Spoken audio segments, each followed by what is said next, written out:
Hi, my name is Ben. I will be one of your coaches at this upcoming Fall Create Your Own event. I've also worked for Meadowbrooke Gourds for many years, and I've done an awful lot of things here, and I've taught a lot of people how to do gourds.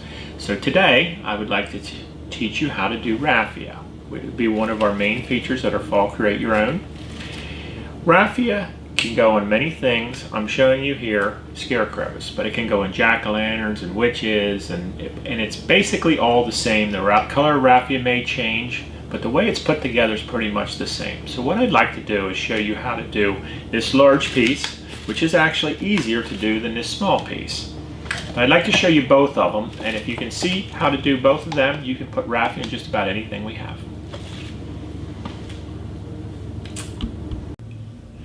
Alright, let's start with the easy one first. The big ones are easy, probably because I have these big old fat farmer hands. But this gourd has already been worked on. You can see, well, you have already worked on this gourd. You can see the nose has been dyed. The stitch marks have been put in with a wood burner, and you would have dyed your lid and had it polyed. Now you don't want to go on any gourd at our Create Your Own events before your polys are dry. Any dye or any poly has to be completely dry so you don't transfer one color onto another. So you've done all that, and you've gone to your parts table, and you've grabbed a big bundle of raffia and 2 large clips. Now they will be labeled that way at your table. So a large piece gets large parts. Take your raffia and create a fan with it. Place it in the center of your lid or of your gourd.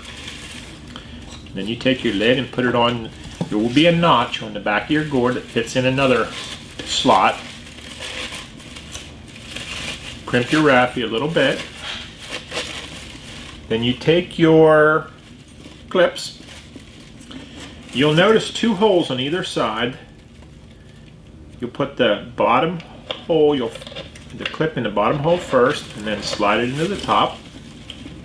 And exactly the same thing on the other side.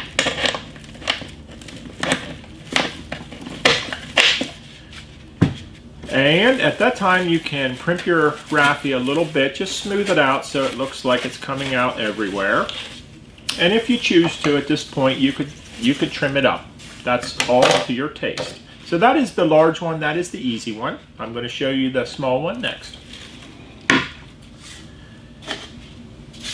Now,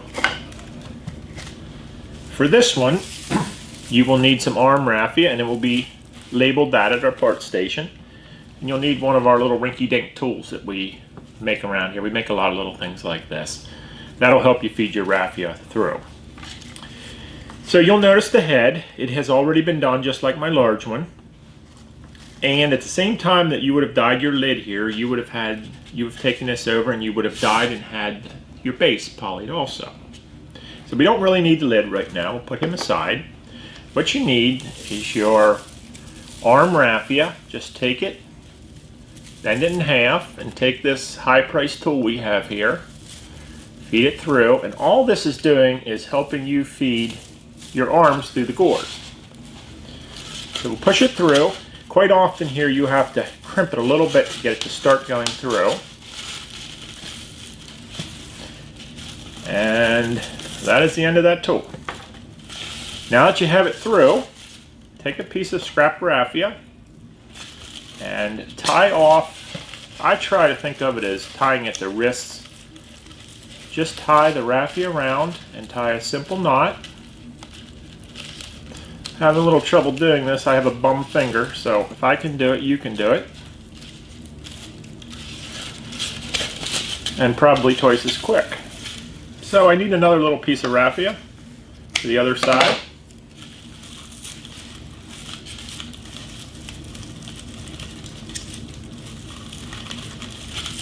This is probably the trickiest part here because nothing is real stable. You can see I'm fumbling with it a little bit. Just be patient. You'll get it. And if I'm patient, I'll get it. So there I have my wrist tied. The next step is to trim off the ends and also trim off the excess from where you tied it. Then do your other side. And I have a few missing pieces here. I'll just trim them up.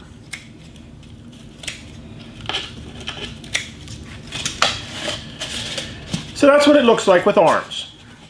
Now for this guy, to put the head on, all you have to do is take the head, which has already been done, and you just gently wedge it down on, and they keep telling me I get this thing crooked, so there, that's straight. And that is your piece. Now, if you want to put a tea light in it, and they're available at our register, just take the head off, turn your tea light on, place it on top of the cork, and again, just gently but snugly place the lid back on, hopefully straight, and that is your piece.